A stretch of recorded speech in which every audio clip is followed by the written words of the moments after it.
Hi, good morning or good afternoon, depending on when you're watching this video. I am going to be your host today in regards to the Hudson County One Stop Career Center presentation. I work here at the One Stop. I'm just going to cover some information based on the services that are available through the One Stop that you might be interested in. It's just going to be purely an informational session. Once the informational session is done, you'll be able to schedule a date and time to come in for the next steps if you're interested in training, as well as fill out just an informational form just so that you can get credit for today, as well as just get a general idea what it is that brings you in here today that you might be interested in. So this is some information on the Hudson County One Stop Career Center with these services that are available both for on-site and off-site. So if you're interested, that is the phone number for the One Stop. We're here in Jersey City at that location. So if you want to find out a little bit more, you can either visit us directly or call that number to find out more information on some of these services available, whether it's your career, employment, unemployment insurance, Division of Vocational Rehabilitation, youth services, or Department of Family Services. You can find out a little bit more information. Our hours are Monday through Friday, 8:30 to 4 p.m. That goes for one-on-ones as well as access to on-site resources, but our working hours are 8:30 to 4:30 p.m. So this is just some more information on employment services available through the Department of Labor. If you are interested in services regarding employment, you can sign up at the first floor at our location here in Jersey City. You can also reach out to that email listed there. You'll be able to connect with an employment service representative. Your question or inquiry would go in a queue through that email. And once it gets to a representative, they'd be able to assist with what it is that you need. There is no eligibility required for this service. So some of the things that they can offer: job search assistance, job referrals, placement assistance for job seekers, reemployment services, as well as recruitment services to employers with job openings. That can be done through a self-service, facilitated self-help, or staff-assisted services depending on your specific needs. So this is just some more information on job search assistance. This is the most frequent service offered by employment services staff and is job search. So it can be done through either virtually or in person, where they can assist and help you match your skills and interests to the jobs available. There is also all kinds of available technology for free use to the public as listed there, where you have those other on-site resources. So whether it means access to a copy machine, computer, Wi-Fi, things along those lines, you can sign up at the first floor of our building as well, where you'd be able to get access to those other on-site resources. Again, the hours for that are Monday through Friday, 8:30 to 4 p.m. This is the Department of Labor's job source site. So it is the DOL's job posting board where it can be accessed from anywhere. And employment services staff in the Career Center can help you navigate the site and upload relevant documents and search for available jobs. More likely than not, you already have an account created for you. What you can do if you don't know the information on how to log in, you can just say you forgot username and password. You'll be able to reset it, and you'll be able to gain access to multiple tools on that site, as well as additional ways to apply for various positions. This is one of our partners, the VRS, or the Division of Vocational Rehabilitation Services. So they're here in this building as well on the sixth floor, meant to help individuals with disabilities prepare for, obtain, and maintain competitive employment. Uh, so they can assist with things from guidance and counseling to assistive technology. We recommend anyone experiencing disabilities to visit their office or let staff know, and we can help guide you. You can reach them either at that phone number listed there, or if you visit them directly, they can have you just fill out a referral sheet that would then go to a representative from DVRS where they can connect with you based on the information you filled out and connect and see in terms of your eligibility, as well as what services you may be interested in that they can offer as listed there. This is another one of our partners, the Jersey City Adult Education Program. So they offer adult basic education. So they have GED courses as well as ESL courses available. So if you never obtained your GED, high school diploma, you wanted to go back and try and get it, they do have that available for both day and evening classes. The same goes for ESL courses. So if English is your second language and you want to work on your English language proficiency level, they do have ESL courses available as well, based on how filled up they are for the various scheduling. They are located here in Jersey City at Ferris High School. That is the head teacher's contact information. So if you want to inquire a little bit more on the services available, as well as process, you can reach him either at that phone number, email listed there. You can also visit them directly to gain more information on their process and services offered.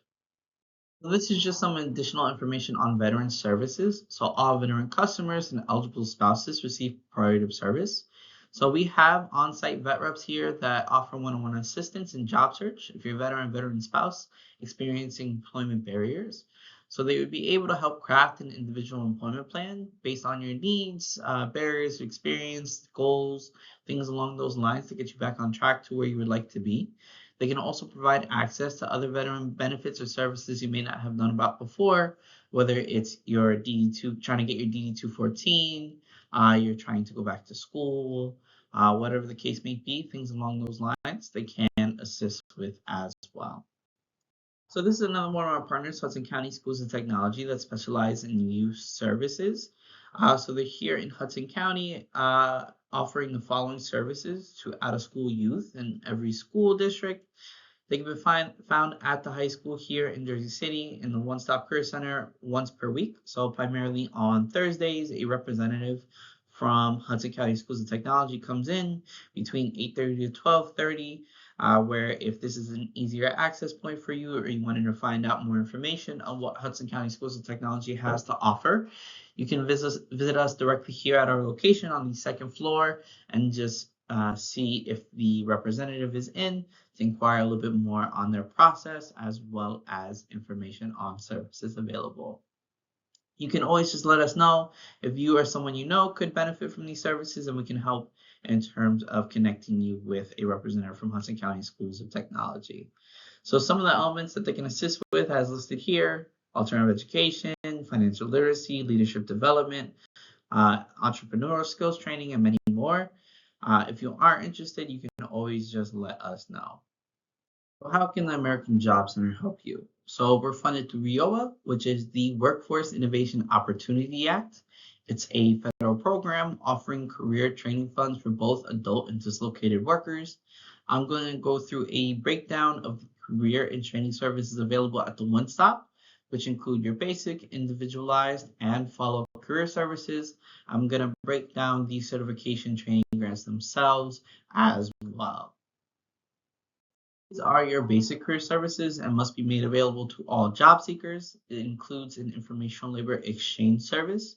So there is a determination of whether individuals are eligible to receive assistance from the adult, dislocated worker, or youth programs. Outreach is likely what brought you in here today. Intake would occur next, which would be that one-on-one that would occur, and then orientation, which is occurring now to achieve the information of services available through our one-stop delivery system. There is an initial assessment of skill levels, which I'll cover later on what that will look like, any aptitudes, abilities, and supportive service needs. These are your individualized career services. So it includes a skills appraisal and service need of adults and dislocated workers, in-depth interviewing and evaluations to identify employment barriers and goals that you have. That's to assist with the development of an individualized employment plan, identifying those goals, achieving objectives, combination of services to implement those employment goals, as well as information on eligible providers of training. And then any career pathways to attain career objectives, group or individualized counseling regarding employment, interviewing skills, professional conduct, learning skills, and many more. So these are your follow-up services. So these services are provided to participants that are adult and dislocated workers who are placed in unsubsidized employment for a minimum of 12 months after the first day of employment. Essentially, what that means is, let's say, for example, you go through training, you go through our full process, you completed training, you got your certification, and you secured employment. We'd be with you for a minimum of 12 months after the first day of employment. Just reaching out, whether it's the first week, 6 months, or 12 months to follow up, see if anything is okay, if you need any counseling regarding the workplace, or if we can try and assist. So this is the information on the certification training grants themselves. So when deemed eligible for training, up to $4,000 will be paid out to the training school of your choice. So in the next coming slide, I'll be providing a link or a website where you'll be able to utilize and look up the types of training that you're interested in. So let's say, for example, you're interested in medical billing and coding. The site would be almost like a Google search where you'd be able to type in that specific training, right? Medical billing and coding. When you click search, what would come up is various schools that would be offering that specific training, and on the right-hand side, it will show the price amount. So we can only cover up to $4,000 worth of training. So let's say, for example, you find a training worth $8,000. We cover up to the first four. The remaining balance with coming out of pocket, whether it's through loans, grants, whatever the case may be. There are multiple trainings that are within that $4,000 threshold, so you won't have to decide at this very moment. It's just to get a general idea going in if you are interested in training and gauge a little bit more in terms of your interest or disinterest. You can select one training of your choice, no dual training. So the trainings we offer are pretty much full-time trainings. So it may be Monday through Thursday, 8:30 to 1:30, Tuesday through Friday, 9 to 2, just as an example. Let's say you find a training worth $2,000 and you want to stack on another training to hit that $4,000 mark. We would only be able to provide for the one training of your choice. And then all trainings of interest must be in high demand on that ETPL list. So it's that site where you'd be looking up the type of training, right? You would type in the training or school. What would come up is the various schools offering that training. Right hand side will show the price. Left hand side, there will be a little fire icon. It'll just say high demand or in demand. Just be on the lookout for those things when you're navigating that site. Again, you won't have to decide at this very moment. It's just to get a general idea going in based on your interests. So these are some examples of the trainings we have to offer. It's not limited to just these trainings. These are just the more popular ones we've noticed amongst our clients. So we have medical billing and coding, medical assistant, home health aide, certified nursing aide, commercial truck driving, armed security guard, supply chain, electrical assistant, and many more. Again, it's not limited to just these trainings. These are more popular ones we've noticed amongst our clients.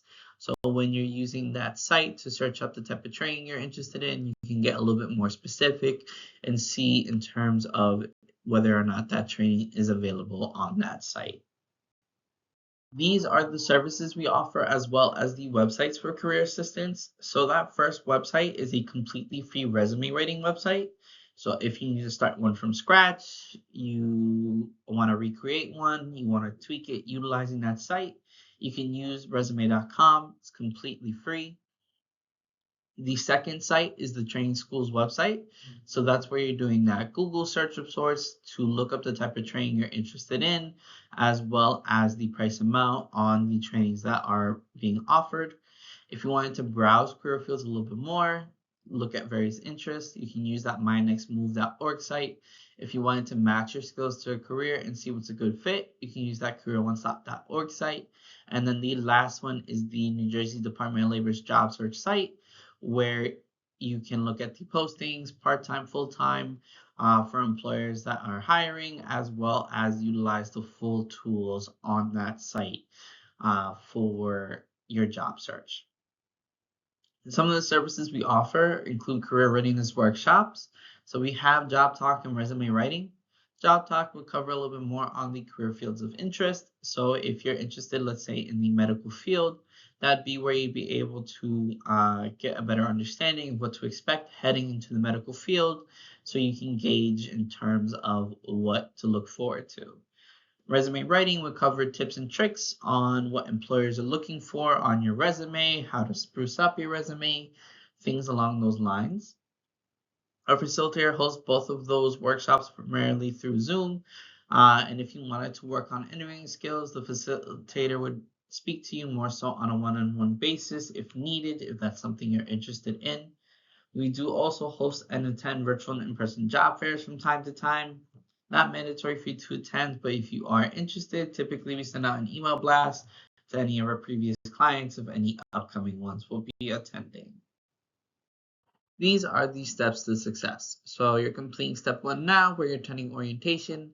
Intake and eligibility would occur next. You would then take a CASAS assessment, career talk with talent development specialist, and visiting training programs. Selecting a training program for enrollment, start training courses towards a certification. You must attend job readiness workshop to prepare for work.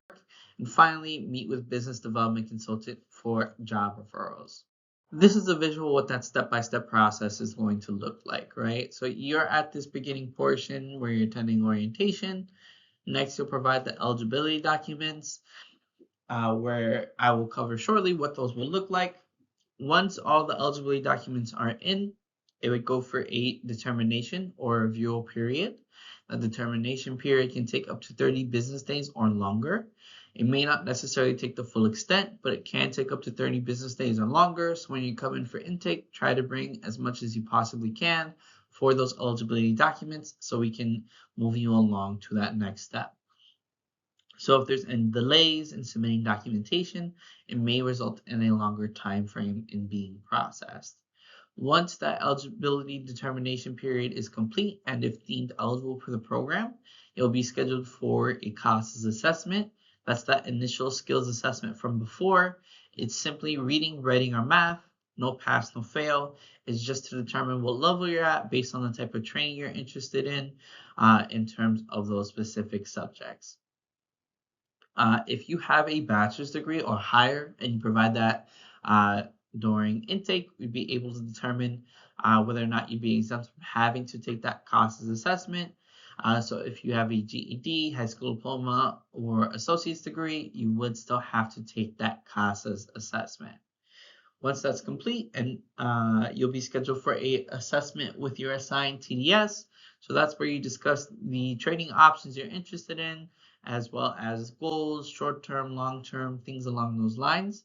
They would then be able to schedule for career readiness workshop. So that is that job talk and resume writing from before, both primarily hosted through Zoom to prepare for a job search.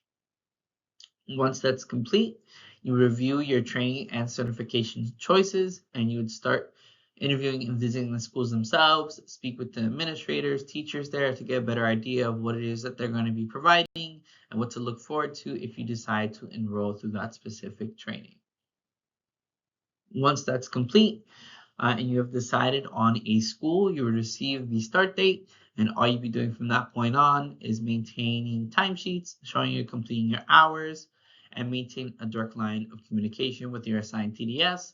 So if you have to miss a couple days because you're out sick, funeral, whatever the case is, just make sure you let your assigned TDS know so that they can inform the school that you will be out those specific days. Once training is complete and you received your training certification, it would then be securing employment. That would come either from the school themselves to assist or from the business service consultants here to assist for as long as needed in securing employment based on the type of training you just got your certification in. This is just some additional information on the training requirements. So taking that CASAS assessment, reading, writing, and math, just to see what level you're at. CASAS is exempt for college graduates with a bachelor's degree and higher. So if you have that, just let us know and provide that when you're at that step so you can see if you have to take that CASAS. If you have your high school diploma, associate's degree, GED, you would still have to take that CASAS assessment. If your degree is from overseas, it would need to be US accredited so that you can verify and make sure whether or not you have to take that CASAS assessment. You must be 18 years or older, a citizen of the US or a permanent resident. So if you're a resident alien, refugee, asylum seeker, or parolee, please let us know during intake so we can determine the proper documentation to show if that is the case. For males, born January 1st, 1960 and later, you must be in compliance with the military selective service. It's just referring to whether or not you're registered for the draft. If you are unsure, what I recommend is checking on that site listed there, www.sss.gov. You just click on the top right-hand corner, verify registration. It'll ask for your last name, date of birth, and social. When you click search, if a little blurb pops up showing that you're registered, that is what we're requesting. Let's say you do that search, says no history found. You can either fill out the paperwork on that site and mail to the location they have listed there, or you can call that number, request an excusal or status letter. They'll ask you a couple questions, and based on your answers and information provided, they'll be able to mail you a letter directly back to your address. So if you weren't in the country or you weren't able to apply, that is the excusal letter we would need as a substitute. Just some more information on selective services status letters. What it's referring to, it's just referring to whether or not you registered for the draft between 18 to 26 or not. If you're unsure or you didn't know, you can always utilize that site or call that number listed there. This is a typical requirement for anything state or federally funded. So if you, let's say, went to college, right, in order to get FAFSA or student loans, typically this is something that would have been requested in order for you to register. All inquiries about training via walk-in, website, phone call, email, and social media will be directed to talent engagement specialist. That is my contact information there, Julian Malazzo, as well as Tiffany Siam. Feel free to reach out if you have any questions or to schedule for a different date to come into the office for eligibility. We're located here at the One Stop at 438 Summit Ave on the second floor. So this is the last slide. Please make sure that you complete the attendance form listed there so we can ensure that you get credit for today. This must be completed for you to schedule for the next step, which would be the intake. There is links below, so if you are interested in our training services, you can schedule with either myself, Tiffany, or Daniela, as shown with those links there. It'll also attach at the end from the attendance form, so make sure that you do fill that out just so that we can make sure you get credit for today. Thank you for listening.